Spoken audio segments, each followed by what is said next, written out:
No sé cuándo empecé a desaparecer de mi vida. Quizás fue después de la cuarta audición que no llevó a nada, o el trabajo temporal que me dije que solo sería por una semana se convirtió en 2 años. Quizás era la forma en que la ciudad te desgasta, ruidosa, rápida y llena de gente que nunca levanta la vista de sus teléfonos. Vivía sola en un apartamento de una habitación que olía ligeramente a alfombra vieja y contenedores de comida para llevar. Las paredes eran delgadas. El perro del vecino de arriba ladraba todas las noches a las 2 de la madrugada y el agua caliente de la ducha hacía un sonido como si estuviera jadeando. Pero estaba bien. Todo estaba bien. Ese era el problema. Mi armario era una hilera de ropa neutra. Camisetas grises, jeans negros, zapatillas de deporte destartaladas. Ya no pensaba en lo que vestía. Solo buscaba lo que no tuviera manchas. Mi cabello se mantuvo lo suficientemente largo como para ser desgreñado. Nunca me peinaba. Me afeitaba cuando me acordaba. Nadie realmente me notaba. Ni en el trabajo. Ni en el metro. No era fea. Simplemente no era memorable. Era un relleno en una escena multitudinaria. Pasaba frente a las ventanas sin mirarme en el reflejo. Ya casi no existía en las fotos. Cuando mis amigos publicaban fotos grupales, siempre parecía estar al límite, con la vista borrosa en un abrir y cerrar de ojos. Por la noche, me sentaba en el sofá con la tele a baja potencia y revisaba las convocatorias de casting. Alto, musculoso, tipo cómico, con aspecto de obrero. Nada me quedaba bien. No del todo. Y cuando me presentaba a algo, lo veía en sus ojos incluso antes de leer el diálogo. Demasiado blando, demasiado simple, demasiado olvidable. Mi agente dejó de llamarme tan a menudo. Decía cosas como, estamos probando un nuevo rumbo, o que la industria está difícil ahora mismo. Pero la verdad era más simple. Yo no estaba haciendo una reserva. No destacaba. A veces me imaginaba haciendo la maleta y empezando de cero en un lugar más tranquilo. Un lugar donde no importara quién se fijara en ti, pero yo nunca. Me quedé atrapada en un bucle del que no sabía cómo salir. Ni feliz, ni triste, simplemente existiendo. Entonces llegó el correo electrónico. Una línea, convocatoria de casting, papel principal para una película biográfica. Se requieren rasgos delicados. Casi lo borré, pero algo en la frase se me quedó grabado. ¿Rasgos delicados? Esa fue la primera vez en años que vi algo sobre mí descrito como distinto. Hice clic. Lo leí 2 veces y luego pulsé responder. No sabía entonces que esta pequeña decisión, el clic, la respuesta, la audición sería el hilo que desenredaría todo lo que creía saber sobre quién era y el comienzo de una versión de mí en la que no sabía que era capaz de convertirme. Ni siquiera esperaba que me devolvieran la llamada. Recuerdo entrar en esa habitación sintiéndome como papel pintado. El tipo de audición en la que ya sabes que el papel ya está elegido y tú eres solo una formalidad. La directora de casting apenas levantó la vista cuando entré. Pero entonces, a mitad de mi lectura, algo cambió. Se inclinó hacia adelante.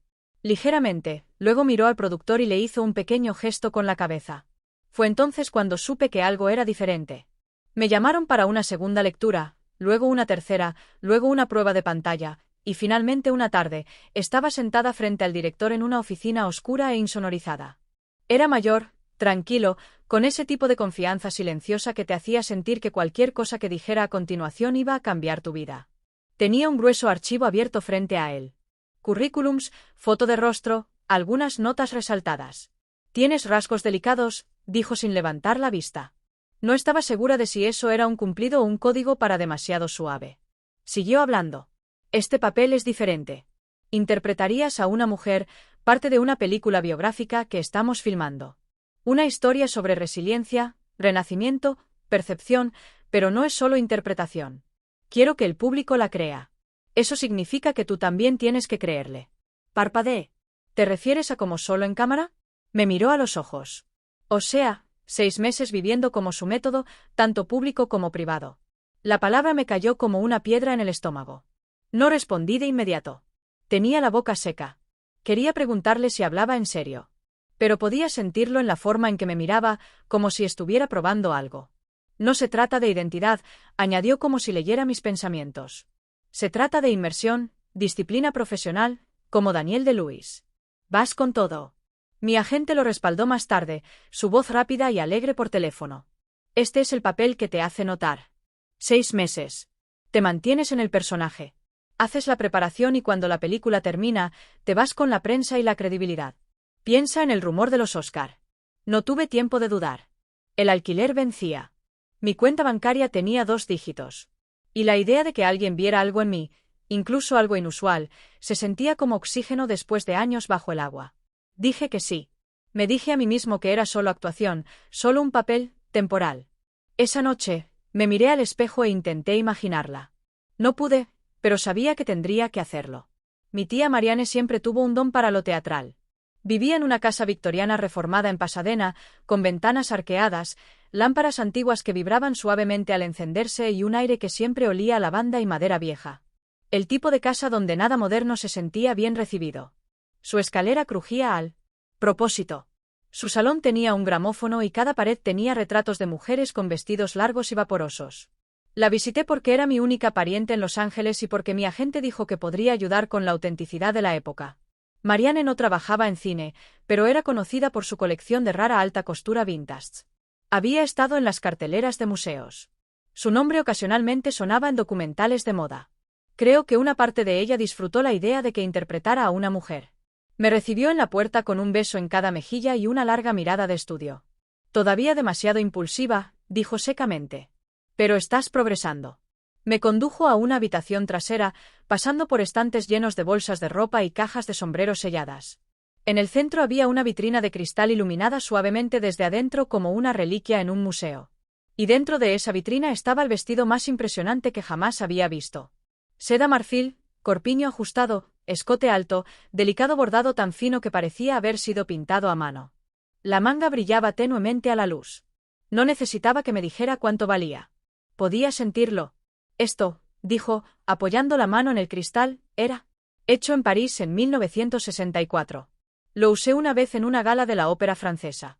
El diseñador falleció 2 semanas después. Solo hay 3 de estos en el mundo. Pagué $50.000 por él en una subasta e incluso entonces superé la oferta de alguien en el tatami. Tenía la garganta seca. Es precioso. Se giró para mirarme. También es perfecto. Y la perfección no se entrega fácilmente. Sonreí con torpeza. O sea, sería perfecto para la película, ¿verdad? Asintió una vez. Lo sería. Me acerqué, mirándolo fijamente. Entonces, ¿puedo probármelo? No respondió de inmediato. Luego se acercó a un viejo escritorio de madera, abrió un pequeño cajón y levantó una llave antigua con una cinta de terciopelo. Se abre, dijo. Solo cuando crea que la chica que tengo delante se lo merece.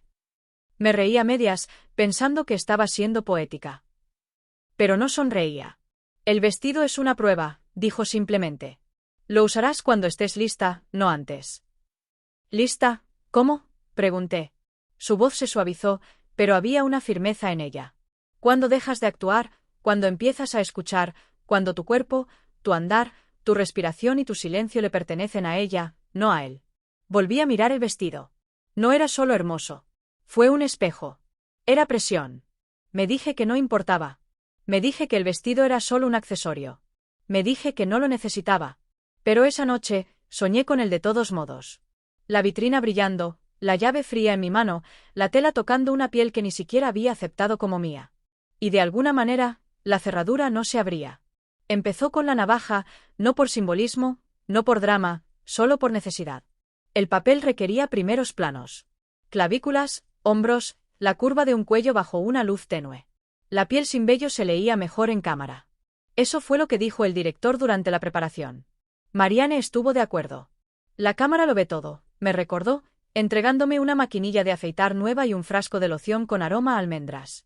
Esa noche, con la puerta cerrada y una toalla alrededor de la cintura, me quedé en el baño de invitados y me miré como si fuera de otra persona. La primera pasada por mi brazo fue tentativa. El sonido de la cuchilla fue más fuerte de lo que esperaba. Vi cómo los vellos se acumulaban en el agua y desaparecían. Para cuando terminé con los brazos, el pecho, el estómago y las piernas, me sentí extraña, más ligera, tal vez, pero no del todo real. Salí del vapor, me sequé. Apagado, y volvió a mirar. No se parecía a mí. Tampoco se parecía a ella. Solo alguien en el medio. Después vinieron las cejas. Marianne no preguntó. Simplemente programó una cita. La técnica fue amable, eficiente y no pestañeó cuando le dije que era para un rollo. Las esculpió con cuidado, arqueándolas ligeramente, suavizando los ángulos. Tienes una buena forma debajo, dijo. Asentí, sin saber qué significaba eso. De vuelta en casa, Marianne me dio un kit de maquillaje de inicio. Corrector, bálsamo con color, lápiz de cejas, una paleta de sombras de ojos naturales. Aprende a usar esto primero, dijo, antes de tocar el vestido. Practico hasta altas horas de la noche viendo tutoriales de YouTube a media velocidad. La base se sentía como pintura al principio, demasiado espesa, demasiado obvia. Pero una vez difuminada correctamente, se fundió. Empecé a ver una versión diferente de mi cara debajo. No más bonita, solo más tranquila. Mantuve todo ligero. Nada de rímel, nada de gritón. Me dije a mí misma que se trataba de realismo.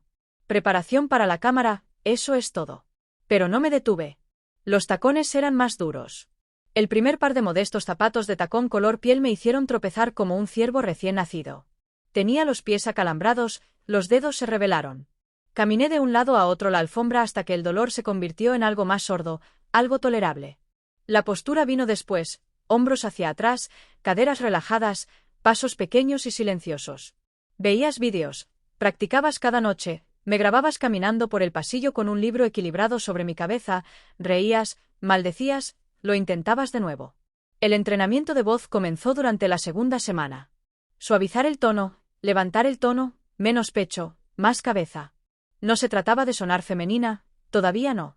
Se trataba de aprender el rango, de dejar ir la monotonía que había usado para desaparecer durante tanto tiempo. Empecé a susurrarme líneas a mí misma en la cama.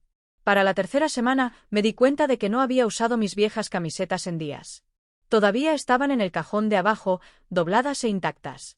En cambio, roté entre las blusas prestadas de Marianne, tejidos de puntos suaves, escotes fluidos, telas ligeras que se movían cuando yo lo hacía. No había decidido nada. Simplemente sucedió. Y sin embargo, esa noche, mientras me ponía unos pantalones a medida que me quedaban de forma distinta en la cintura, abrí el cajón, miré el montón de algodón gris y masculino y sentí un nudo en el estómago. No los estaba lamentando. Simplemente estaba harta de ellos. El cajón permaneció cerrado. 3 semanas después, todo cambió con una sola llamada. Estaba en la cocina de Marianne, descalza, removiendo té, con una blusa verde oliva suelta.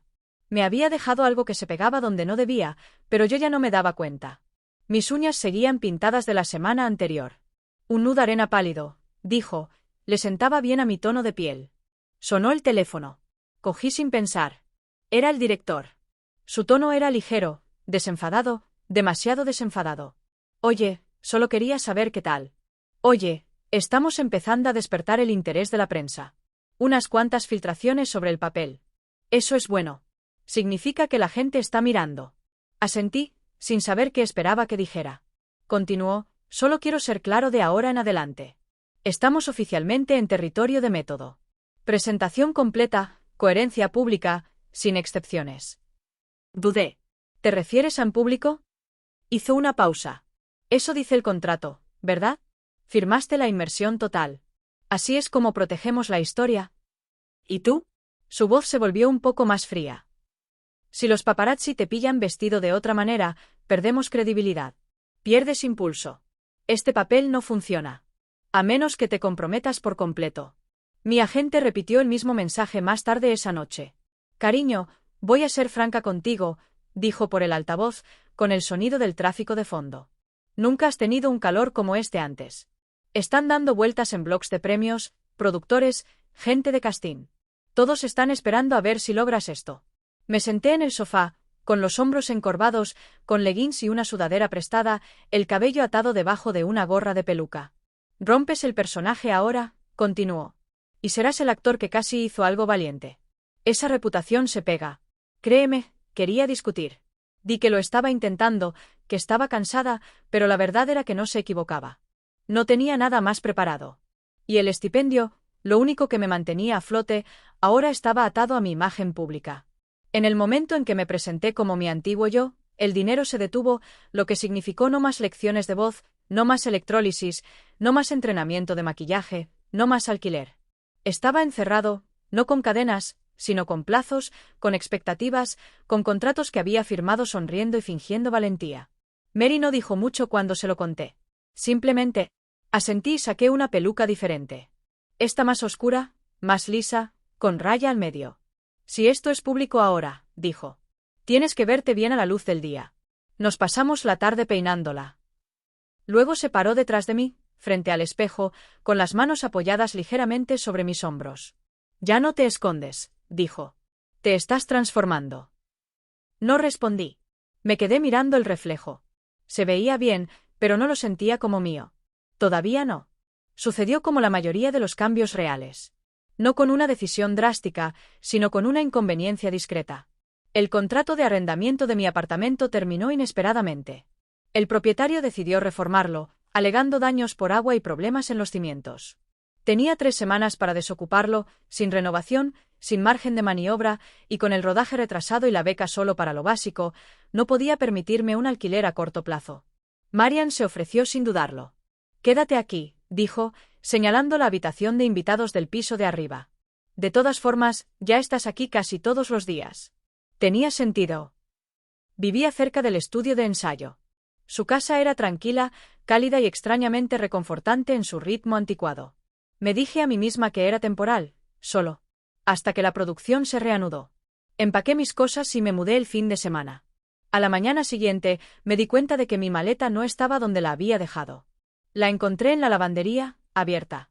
Mis vaqueros, camisetas y sudaderas estaban cuidadosamente doblados en un armario de plástico, etiquetados junto al armario. En la barra del armario de la habitación de invitados, mi ropa nueva, blusas vaporosas, fajas, leggings y sujetadores con relleno ya estaban colgados. Marian me vio mirándola y habló antes de que pudiera preguntar. «Es mejor así», dijo, mientras limpiaba ligeramente el polvo de un marco de fotos. «No hay necesidad de confundir el cuerpo mientras la mente se adapta». Abrí la boca y la cerré. No era una discusión que estuviera lista para tener. Vivir a tiempo completo como ella no era dramático.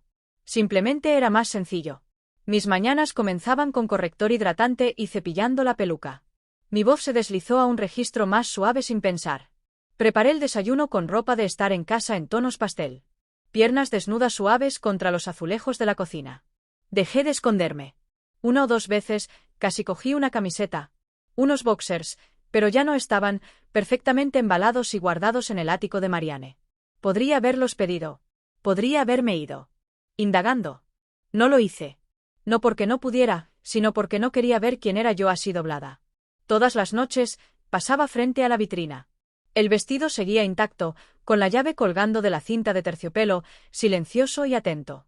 A veces me detenía a mirar, inclinando la cabeza. Imaginaba cómo sería entrar. ¿Tendría frío? ¿Me abrazaría o se resistiría? Marianne me atrapó una vez y simplemente dijo, «Todavía no». La forma en que lo dijo me oprimió el pecho. No lo sé, simplemente todavía no. Es curioso lo rápido que la gente se adapta a tu nuevo reflejo, sobre todo cuando nunca te han visto antes. La primera vez que fui a la peluquería, fue para investigar. Eso me dije. Marianne había pedido cita. Corrección de color, modelado sutil, un tutorial sobre cómo integrar la peluca con la línea del cabello, pero nadie me miró de reojo. La recepcionista sonrió y preguntó, ¿café o té? Como si lo hubiera dicho 1000 veces. La estilista me pasó los dedos por el pelo como siempre. No me hizo preguntas, solo me llamó cariño, se rió con facilidad y me enseñó cómo hacer la raya del pelo. Mi cara. Tienes una mandíbula elegante, dijo. Te hace parecer un poco francesa. No supe qué responder, así que sonreí suave y levemente y dije, gracias. La cafetería cerca de la casa de Marianne aprendió mi nombre en una semana. Buenos días, Anne.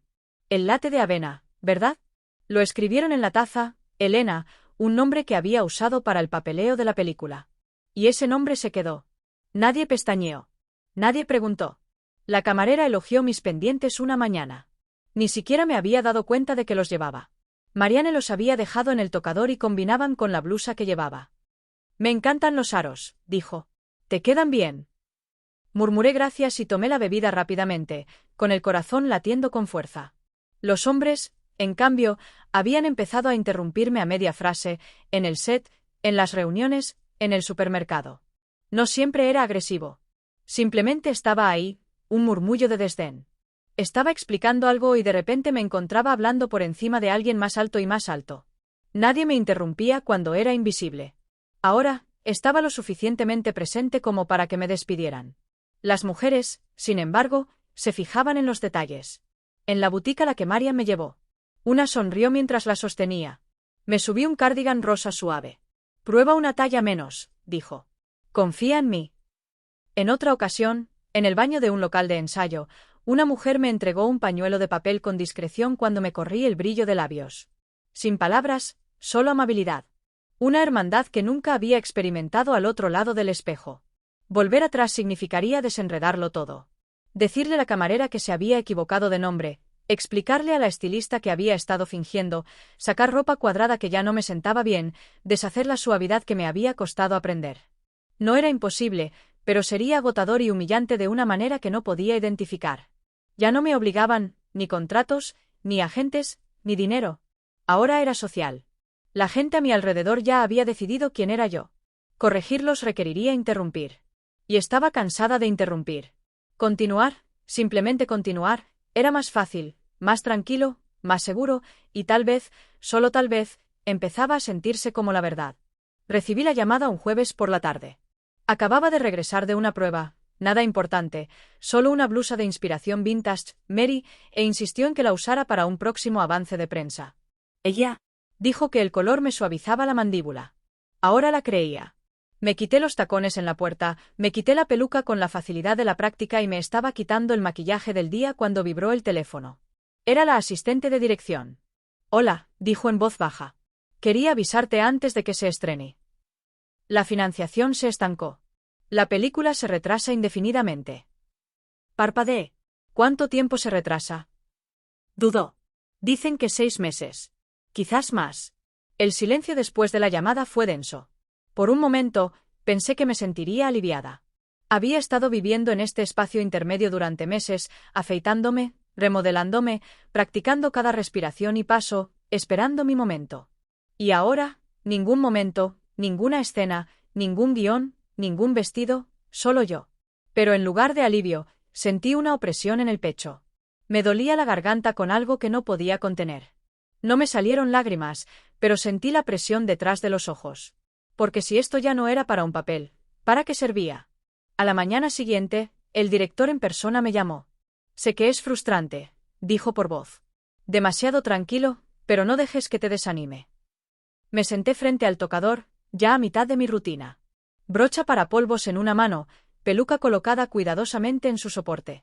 Continuó, prepárate. Esa es la frase que usamos. No te desvíes del personaje. Manténla cerca. Lo retomaremos cuando sea el momento adecuado. Pero por la forma en que dijo ella, ya no sonaba como un personaje. Parecía que hablaba de mí. Después de colgar, abrí la vieja maleta que había metido debajo de la cama de la habitación de invitados. Dentro, 2 camisas arrugadas, un par de boxers, vaqueros almidonados, mi vieja colonia. Todo aquello me resultaba extraño ahora, como si perteneciera a alguien que apenas recordaba haber conocido. Levanté los vaqueros y los apreté contra mi cintura. Se me hundieron. Mi cuerpo había cambiado. No drásticamente, no quirúrgicamente, solo silenciosamente, lentamente. Me probé la camisa. Las mangas no me quedaban bien. El color me descoloría, y el cuello me ahogaba. Me quedé allí mirándome al espejo, absorbido por mi propio reflejo. Por primera vez, no era que la mujer que veía pareciera un disfraz. Era que el hombre que había estado muerto sí lo parecía. Era un gala benéfica en un museo. El mundo de Marianne, no el mío. Insistió en que fuera. Dijo que sería bueno para la visibilidad, aunque la película no se había reanudado y mi nombre no aparecía en ningún sitio. Ya no estaba representando un papel. Solo estaba presente. Ella eligió el vestido para mí. Un vestido burdeos largo hasta el suelo, con hombros descubiertos, sencillo pero elegante. Mi cabello estaba rizado y recogido, mi maquillaje suave con un labial oscuro.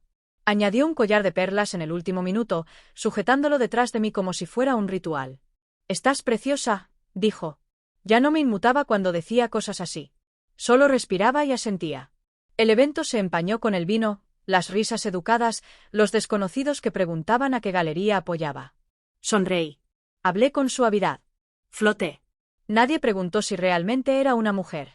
Nadie necesitaba hacerlo. De vuelta en la casa, el aire estaba quieto y cálido. Marian sirvió 2 copas de rosado y me condujo a la habitación de atrás. Las luces de la vitrina ya estaban encendidas. El vestido esperaba. Ella no dijo nada. Simplemente tomó la cinta de terciopelo del gancho y puso la llave en mi mano. Sus ojos se encontraron con los míos. Es el momento. Me quedé frente al vaso, con el corazón palpitando como el primer día. Pero ya no era miedo. Era reverencia. La cerradura se abrió con un clic. El cristal se deslizó a un lado. Alcancé el vestido como si fuera sagrado, de seda fresca, cargado de recuerdos y expectativa. Nos tomó a las 2 ponérmelo. El corpiño me abrazaba cada centímetro como si hubiera estado esperando. Las mangas se ajustaron a mis brazos como una segunda piel. Marianne ajustó un tirante, retrocedió un paso y se limitó a observar. Sin aplausos, sin ceremonia, solo quietud, solo silencio. Me giré hacia el espejo y, por primera vez, no vi a nadie fingiendo. No vi un papel. Me busqué a mí misma vistiendo lo que había temido, de pie en ello sin vergüenza. No sentí que hubiera ganado algo. No sentí un logro. Sentí un reconocimiento, como si el vestido hubiera estado esperando a que estuviera lista, no física, emocional, internamente. Y tal vez finalmente, lo estaba. La invitación llegó en un sobre negro brillante, pesado, grabado, inconfundiblemente formal, un estreno en la industria, no la película, por supuesto. Esa seguía estancada en silencio, pero el documental de una amiga había sido seleccionado para una proyección en un festival y querían que asistiera. La invitación estaba dirigida a mi nombre legal, mi antiguo nombre, el que no había oído en voz alta en semanas. Debajo, en letra suave, se solicitaba vestimenta formal. Marianne colocó el sobre en mí, vanidad sin decir palabra. Pero más tarde esa noche, noté que había sacado un traje negro a medida de su perchero y lo había colgado cuidadosamente en mi armario. Era impecable, masculino, de líneas definidas. Una corbata doblada en la percha. Lo miré como si fuera una pieza de museo. Se sentía pesado, no físicamente, sino emocionalmente, como si ponérmelo fuera a fingir. Usarlo ahora se sentiría como una carga. Me lo probé solo para ver. Los pantalones no me sentaban bien en las caderas. La camisa se abría un poco en el pecho y el cuello se sentía como un torno. La corbata parecía demasiado atrevida, demasiado chillona, demasiado extraña. Vi mi reflejo y me congelé. No me reconocí, y peor aún, no quería reconocerme. A la mañana siguiente, Marianne llamó suavemente a mi puerta. No preguntó. Simplemente me ofreció el vestido verde azulado suave que habíamos elegido para las entrevistas. Escote modesto, falda fluida combinada con tacones color piel y un colgante de plata. Voy a ponerme a tono esta noche, dijo, alejándose. Y eso fue todo. El vestíbulo del cine estaba iluminado, ruidoso, lleno de flashes y besos al aire. Salí del coche como ella. Sin dudarlo esta vez. Nadie parpadeó. Nadie me corrigió. El mundo seguía girando. Yo sonreí cuando me presentaron. Abracé a gente que no había visto en meses. Posé para una foto y me olvidé de preocuparme por el ángulo. El traje nunca salió del armario. No di un discurso esa noche. No declaré nada. No hubo ningún momento en el que dijera, así soy ahora. Pero en mi interior, sabía que ya no se trataba de una película, ni de un contrato, ni de un vestido, ni de una fecha límite. Era solo paz y continuidad. El papel terminó, pero yo no.